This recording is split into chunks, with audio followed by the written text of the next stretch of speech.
Kapatid, mabuhay kayong magkakapatid. Maraming salamat po, Senator Amy Marcos.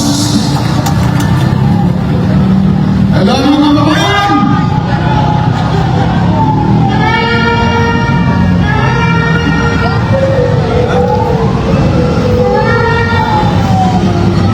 Stay put. Maliliw na maliliw! Hindi na kapagtama ang ating buhay, mga kabayan! Tayo ang maliliw! Tayo ang integrasyon! At tayo natin binoto, binalang! Kailangan! Kailangan mga kabayan! Ano kaya gagawin ito mga general? Itatawanan ko si General! Itong mga kapulisan.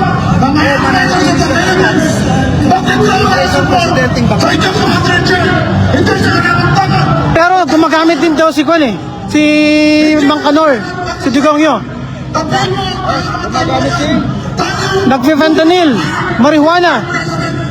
Asan yung fentanyl? Ang kaibahan lang siguro si Babalina.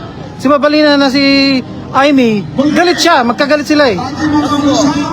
Saan mo nakita at nabaltaan at may nakita ka na gumagamit ng marijuana? Sinabi po niya, inamin niya.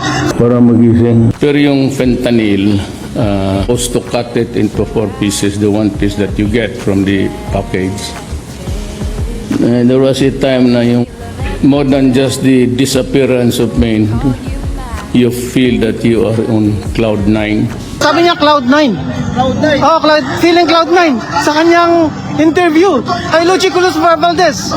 Yung pag-inom nyo ng fentanyl, sabi ng mga doktor, overdose na yung pag-inom ninyo. Correct. At nakaka-addict na nga raw. At Correct. kayo raw ang #1 drug addict, sabi ni Senator Dinagdagdagan niya yan. Pag sinabi mo bang feeling cloud 9, marijuana sa'yo? I'm taking him at his words. I'm taking him at his words. Nagpe-fentanyl ako. Ilagay ko lahat. Magandang feeling. Magandang feeling. Para kang nasa...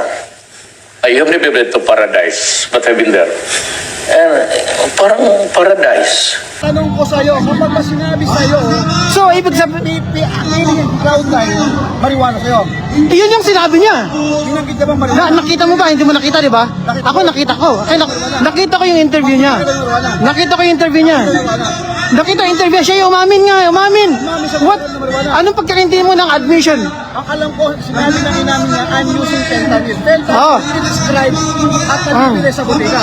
Which is the most deadly opioid in the U.S. This year, under this president, the FBI has seized 1,900 kilograms of fentanyl so far.